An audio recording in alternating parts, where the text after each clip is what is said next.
मेरा नाम रिया है। रोहित और मैं साथ में कॉलेज में पढ़ते थे। हम दोनों अच्छे दोस्त थे। पता ही नहीं चला कब दोस्ती प्यार में बदल गई। जब रोहित ने मुझे प्रपोज़ किया तो हमारे सारे दोस्तों ने तालियां बजाईं। मैं बहुत ज़्यादा खुश थी। मेरे हाँ करने पर उसने सारे दोस्तों को कैंटीन में चाय समोसे खिलाए। कॉलेज की पढ़ाई ख़त्म होने के बाद हम दोनों की एक अच्छी कंपनी में जॉब लग गई। आज हमारी शादी पक्की करने के लिए रोहित के मम्मी पापा मेरे घर आए थे। लेकिन जैसे ही मेरी नज़र रोहित के पापा पर पड़ी तो मेरे पैरों तले की ज़मीन ही खिसक गई। मेरे पापा पुलिस डिपार्टमेंट में सर्विस करते थे। घर में मुझसे बड़े मेरे भैया थे। पापा के सर्विस की वजह से हम किसी भी स्कूल में 2-4 साल से ज़्यादा नहीं पढ़ते थे। पापा का ट्रांसफ़र कभी किसी शहर में हो जाता था तो कभी किसी शहर में। मैं और मेरे भाई हमेशा पापा से शिकायत करते थे कि पापा, जब हमारा दिल किसी जगह पर लग जाता है और स्कूल में भी हमारे दोस्त बन जाते हैं तो आपके सीनियर को पता चल जाता है और वे आपका ट्रांसफ़र किसी और जगह पर कर देते हैं। और मम्मी भी यही कहती थी कि जहाँ मेरी कुछ सहेलियाँ बनती हैं, पड़ोसियों से मेलजोल होता है और आपके ट्रांसफ़र के ऑर्डर आ जाते हैं। पापा हंसते हुए कहते, इसे ही तो सरकारी नौकरी कहते हैं। और जब ऊपर से ऑर्डर आते हैं तो फॉलो करने ही पड़ते हैं। इस बार पापा की नौकरी की वजह से हम इंदौर में रह रहे थे। जैसे ही मेरा और मेरे भैया का एडमिशन स्कूल में हुआ, हमारे सर पर एग्ज़ाम का बोझ आ गया। वहीं हमारे पड़ोस में मेरी क्लास फेलो नेहा रहती थी, जिसके घर पर होम ट्यूटर पढ़ाने आते थे। मेरी मम्मी और नेहा की मम्मी में अच्छी दोस्ती हो गई थी। जब मम्मी ने नेहा की मम्मी से कहा कि मुझे बच्चों को ट्यूशन पढ़ाने के लिए किसी अच्छे कोचिंग सेंटर का नाम बताइए, तो नेहा की मम्मी ने मम्मी से कहा कि नेहा को पढ़ाने के लिए मेरे घर पर ही एक होम ट्यूटर आते हैं। आप भी इन दोनों बच्चों को मेरे घर पर ही भेज दिया कीजिए। वे भी नेहा के साथ वहीं पर ही ट्यूशन पढ़ लिया करेंगे। नेहा की मम्मी के कहने पर मेरी मम्मी हम दोनों भाई बहन को भी उनके घर ट्यूशन पढ़ने भेजने लगी थी। ट्यूशन वाले सर बहुत अजीब से थे, बहुत ही अजीब सी नज़रों से देखते थे। वे जिस तरीके से पढ़ाते पढ़ाते छूने की कोशिश करते थे, मुझे बहुत ज़्यादा डर लगता था। मैंने नेहा से इस बारे में बात की। उसने कहा, तुम सही कह रही हो, वो तो तुम लोगों के आने की वजह से मुझे थोड़ी हिम्मत बंधी है,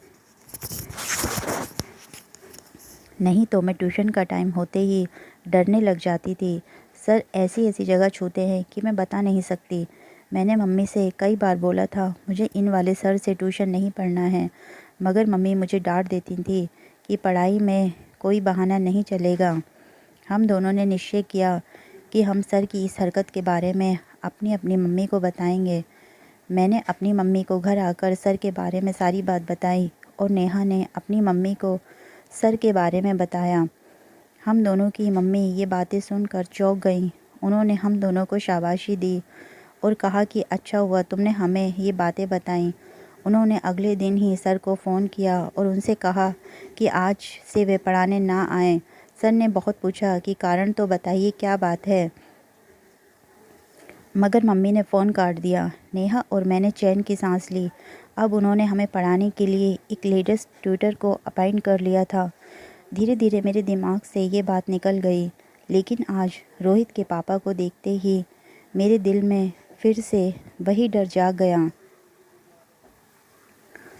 मेरे दिमाग ने उन्हें बाद में पहचाना, लेकिन मेरे दिल में उन्हें देखते ही पहचान लिया था। रोहित के पापा वही सर थे जो हमें इंदौर में ट्यूशन पढ़ाने आते थे। मेरे मम्मी पापा ने रोहित की मम्मी पापा से शादी की तारीख पक्की करी और वे दोनों वहाँ से चले गए। मेरी मम्मी ने सर को नहीं पहचाना था, लेकिन मेरे दिल में उन्हें देखते ही वही अनजाना डर आ गया था। मुझे परेशान देखकर मेरी मम्मी ने पूछा, क्या बात है बेटा? जब से रोहित के मम्मी पापा शादी की तारीख तय करके गए हैं, तुम कुछ परेशान सी हो। कोई बात है तो मुझे बताओ। मैंने मम्मी से कहा कि मम्मी, आपको वो वाले सर याद हैं जो इंदौर में नेहा के घर मुझे और भैया को पढ़ाने आते थे? मम्मी ने हाँ में सर हिलाते हुए मुझसे पूछा कि बेटा, आज तुम्हें वे सर कैसे याद आ गए? मैंने कहा कि मम्मी, रोहित के पापा वही वाले सर हैं। मेरी मम्मी बात सुनते ही सिर पकड़कर बैठ गईं और कहने लगीं, ये भगवान ने क्या संयोग बनाया है। अब तुम क्या सोच रही हो, क्या करोगी? मैंने कहा, मम्मी, मैं रोहित को सब बता दूंगी।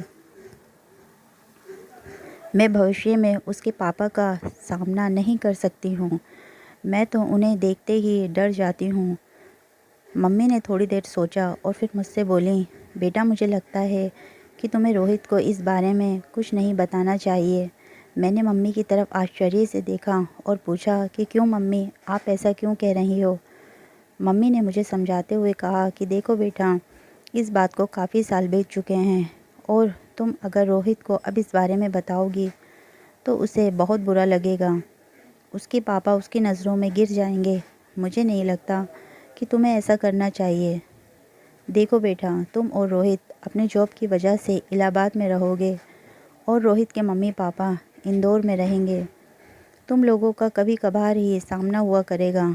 अगर तुम्हारे चुप रहने से रोहित के पापा की इज्जत उनकी बीवी बच्चों के सामने बनी रहती है तो तुम्हें चुप ही रहना चाहिए।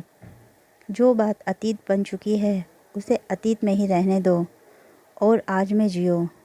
मुझे मम्मी की बात सही लगी क्योंकि मैं भी रोहित को हर्ट नहीं करना चाहती थी। इसलिए पुरानी बातों को भूलकर मैं रोहित के साथ अपनी नई ज़िंदगी के ख्वाब सजाने लगी।